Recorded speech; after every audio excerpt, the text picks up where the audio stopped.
بسم اللہ الرحمن الرحیم۔ السلام علیکم پیارے دوستو۔ حضرت ابو دجانہ رضی اللہ تعالیٰ عنہ کی ہر روز کوشش ہوتی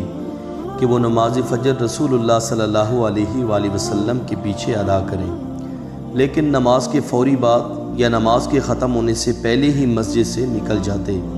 تو آپ علیہ السلام کی نظریں حضرت ابو دجانہ کا پیچھا کرتیں۔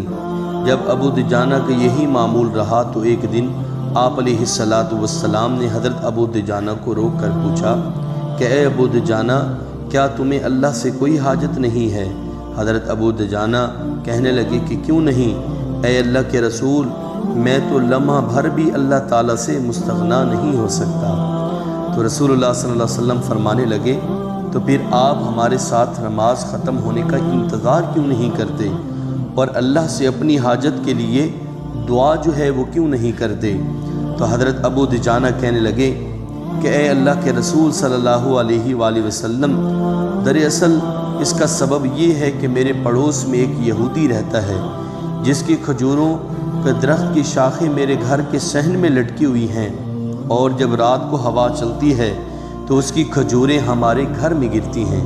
تو میں مسجد سے اس لیے جلدی نکلتا ہوں تاکہ ان گری ہوئی کھجوروں کو اپنے خالی پیٹ بچوں کے جاگنے سے پہلے چن کر اس یہودی کو لوٹا دوں، اور وہ بچے بھوک کی شدت کی وجہ سے ان کھجوروں کو کھا نہ لیں۔ تو پھر حضرت ابو دجانہ قسم اٹھا کر کہنے لگے کہ اے اللہ کے رسول صلی اللہ علیہ وآلہ وسلم، ایک دن میں نے اپنے بیٹے کو دیکھا جو اس گری ہوئی کھجور کو چبا رہا تھا، تو اس سے پہلے کہ وہ اسے نگل پاتا میں نے اپنی انگلی اس کے حلق میں ڈال کر کھجور کو باہر نکال دیا۔ تو اللہ کے رسول صلی اللہ علیہ وآلہ وسلم، جب میرا بیٹا رونے لگا تو میں نے کہا کہ اے میرے بچے، مجھے حیا آتی ہے کہ کل قیامت کے دن میں اللہ کے سامنے بطور چور کھڑا ہوں۔ تو سیدنا ابو بکر صدیق رضی اللہ تعالیٰ عنہ پاس کھڑے یہ سارا ماجرا سن رہے تھے۔ جذبہ ایمانی اور اخوت اسلامی نے جوش مارا تو سیدھے اس یہودی کے پاس گئے اور اس سے کھجوروں کا پورا درخت خرید کر حضرت ابو دجانہ اور اس کے بچوں کو ہدیہ کر دیا۔ تو پھر کیوں نہ ہو،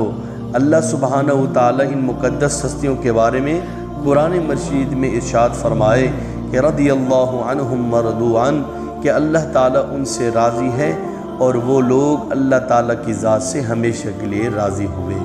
تو چند دنوں بعد جب یہودی کو اس سارے ماجرے کا پتہ چلا تو اس نے اپنی تمام اہل خانہ کو جمع کیا اور رسول صلی اللہ علیہ وآلہ وسلم کے پاس جا کر مسلمان ہونے کا اعلان کر دیا۔ الحمدللہ علی نعمت اللہ الاسلام۔ تو محترم عزیزو، حضرت ابو دجانہ تو اس بات سے ڈر گئے تھے کہ ان کے اولاد ایک یہودی کے درخت سے کھجور کھانے سے کہیں چور نہ بن جائے۔ اور آج ہمارا کیا حال ہے کہ آج ہم اپنے مسلمان بھائیوں کا مال ہر ناجائز طریقے سے کھائے جا رہے ہیں، کیسے کرپشن کر رہے ہیں، اور ہمارا ضمیر ہمیں ملامت تک بھی نہیں کرتا۔ تو پیارے دوستو، امید کرتا ہوں کہ یہ آج کی ویڈیو آپ کو پسند آئی ہوگی، تو ویڈیو کو ضرور لائک بھی کیجئے اور شیئر بھی کیجئے، اور اگر آپ ہمارے چینل پر نئے ہیں